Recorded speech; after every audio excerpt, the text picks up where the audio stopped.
अभी एक विवाद आ गया तो उस विवाद पर नहीं जाना चाहता। जब वो हज का सब्सिडी खत्म हुई तो कुंभ मेले का विषय आ गया। कुंभ मेला हम सब जानते हैं। कुंभ मेले का एक एस्पेक्ट आप लोगों ने कभी ध्यान दिया है? कुंभ मेला कितने साल में एक बार पड़ता है? 12 साल में। 12 साल में एक बार क्यों पड़ता है? क्योंकि वो जुपिटर की साइकिल पर आधारित है। बृहस्पति ग्रह हर 12 वर्ष के बाद अपना एक चक्कर पूरा करके उसी राशि में दोबारा आता है, इसलिए कुंभ मेला 12 वर्ष में एक बार पड़ता है। हजारों सालों से चला आ रहा है, ठीक है। तो इसका मतलब हमको पता था ना कि बृहस्पति की साइकिल 12 साल की है। इनको तो अभी 100 साल पहले पता चला कि बृहस्पति की साइकिल 12 साल की है। और उसके बाद हमको समझा दिया जाता है नहीं साहब हम अनसाइंटिफिक थे। अब आप एक और बड़ी मजेदार बात देख लीजिए। सूर्य ग्रहण और चंद्र ग्रहण पड़ता है तो उसका डेट और टाइम कौन तय करता है? सरकार घोषणा करती है ना, टीवी पे आता है, रेडियो पे आता है, अखबार में आता है। किस बेस पे आता है? नासा की फिजिकल ऑब्जर्वेटरी बताती है कि फलां तारीख को इतने बज के इतने मिनट पे सूर्य ग्रहण या चंद्र ग्रहण पड़ेगा, सोलर इक्लिप्स और ल्यूनर इक्लिप्स। मगर ये बताइए 1950 से पहले तो नासा की ऑब्जर्वेटरी नहीं थी। 1920 में जब अल्बर्ट आइंस्टीन ने रिलेटिविटी की थ्योरी दी, उससे पहले रिलेटिव मोशंस ऑफ प्लैनेट नहीं पता था। सॉरी, 1916 में। 1920 में एडविन हबल एक साइंटिस्ट हुए जिन्होंने एक्सपेंडिंग यूनिवर्स की थ्योरी दी, उससे पहले एक्सपेंशन ऑफ यूनिवर्स नहीं पता था। 1900 में मैक्स प्लैंक साइंटिस्ट हुए जिन्होंने लाइट की क्वांटम की थ्योरी दी, फोटॉन्स वाली, उससे पहले प्रोपगेशन ऑफ लाइट ही नहीं पता था। 1897 में जे टॉमसन ने इलेक्ट्रॉन खोजा, उससे पहले आप मानते थे एटम अनडिविजिबल है। और 1633 में आप ये कहते थे, गैलीलियो को फांसी दे रहे थे इस बात के लिए कि उसने कहा सन रिवॉल्व्स राउंड द अर्थ गलत है। तो भैया आप 380 साल चल के जहां पहुंचे हैं, हमारा पंचांग तो युधिष्ठिर के जमाने से एज इट इज चला आ रहा है 5100 साल। मतलब ये लॉजिक नहीं है, ये तो साइंटिफिक प्रूफ। फिर भी हमें समझाया जाता है कि साथ जो हमने सोचा उस सब हम अनसाइंटिफिक थे, हम गलत थे। बड़ी मजेदार बात है। इन ए स्पैन ऑफ लिविंग जनरेशन 50 साल में देखिए ये जो अर्बन नक्सल्स थे उन्होंने हमारे दिमागों में क्या क्या भरा और फैक्ट क्या था। 50 साल पहले जिस जिस चीज का मजाक उड़ाया गया वो चीज आज ठीक उसके उलट हो गई। 50 साल पहले कहते थे अरे यार ये अगर खेती करनी है तो mechanised farming, chemical fertiliser use करो। गाय के गोबर से कोई खेती होती है? आदमी चांद पे पहुंच गया, तुम गाय के गोबर पे पड़े हो। आज नहीं, ऑर्गेनिक फार्मिंग की तरफ जाओ। 50 साल पहले क्या कहते थे? अरे भाई ये जड़ी बूटियों फल पत्ती खाने से कोई इलाज होता है? नीम हकीम खतरा है जान। खाना है तो नई दवाएं खाओ, क्लोसिन, मेटासिन, टेरामाइसिन। आज आप क्या कहते हैं? नहीं, केमिकल नहीं, हर्बल मेडिसिन की तरफ जाओ। ठीक, आज से केवल 50 साल पहले आप ये कहते थे, जब हम कहते थे पेड़ों की रक्षा करो, जंगल की रक्षा करो, पहाड़ की रक्षा करो, कहते थे this is the reminiscence of a primitive tribal civilisation.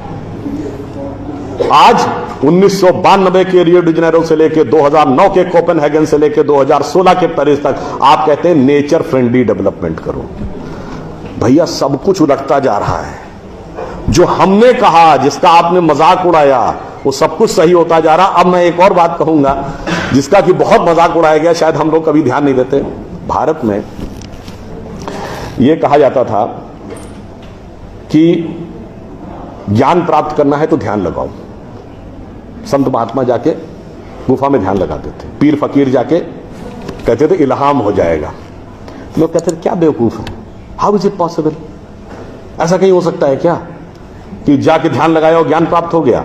If you want to attain knowledge you must outreach, understand the things, meet the people, visit the place, like what Darwin has done.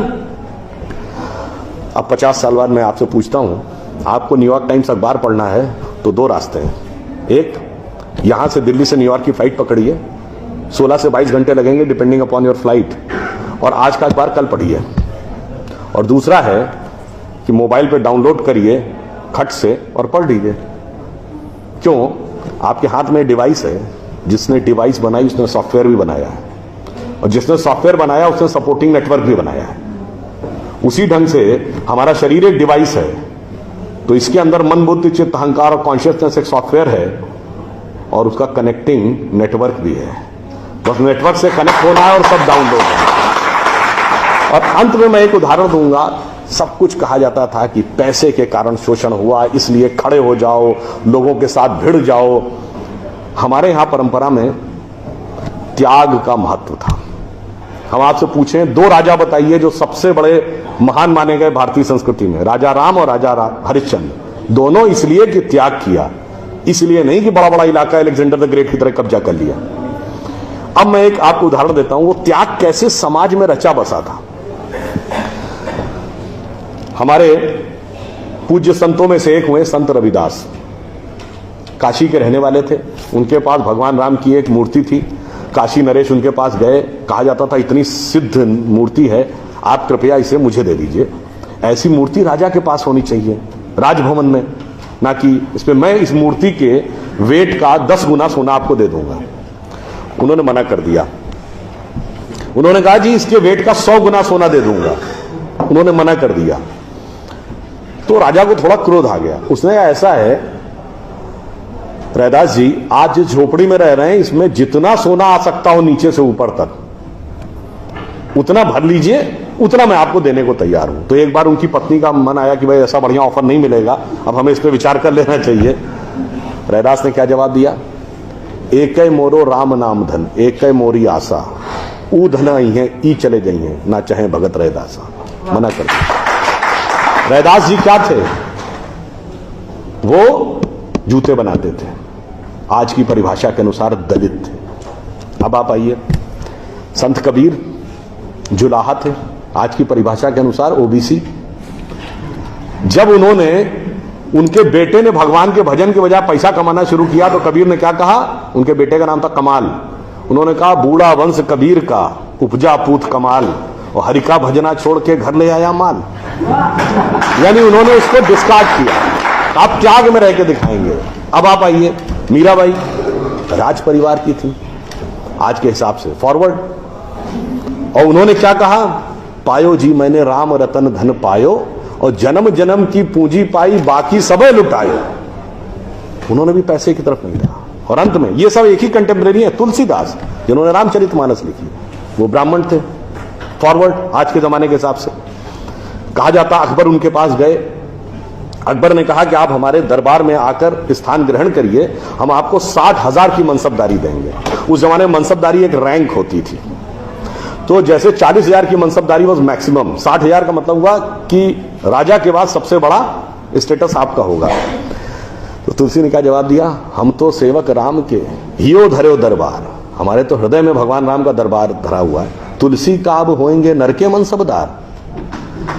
ये मैंने क्यों बताया, जो बातें ये urban Naxalist समझाते हैं कि शोषण किया गया, कैपिटलिज्म किया गया, अगर मार्क्स ने कहा धर्म एक अफीम है जो गरीबों को पिला दी जाती है ताकि अमीर उस पर हुकूमत करता रहे, पर यहां ऐसा नहीं था। मैंने दिखाया समाज का निचला वर्ग हो, मध्यम वर्ग हो, उच्च वर्ग हो, राज करने वाला वर्ग हो, सबने कहा जो त्याग करेगा वो महान होगा। इसीलिए हमारे यहां महात्मा गांधी महान हुए, ना कि प्रधानमंत्री रहने वाले नेहरू महान।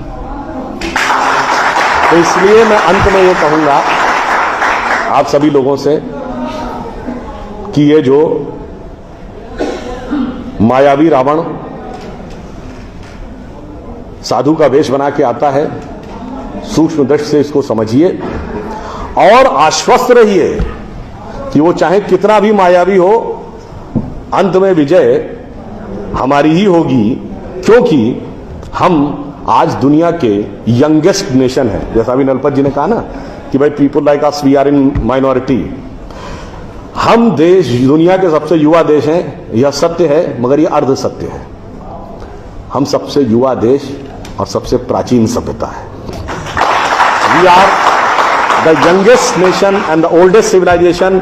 तो एक गौरवशाली हमारा भूतकाल है और एक शानदार भविष्य है जो हमारी प्रतीक्षा कर रहा है। बस बीच के इस माया के प्रपंचों को से हम बचे रहें तो कहीं कोई संदेह नहीं। एक पंक्ति कहकर समाप्त करूंगा कि गौरवशाली था भूत, भविष्य भी महान है, अगर संभालें आप उसे जो वर्तमान है।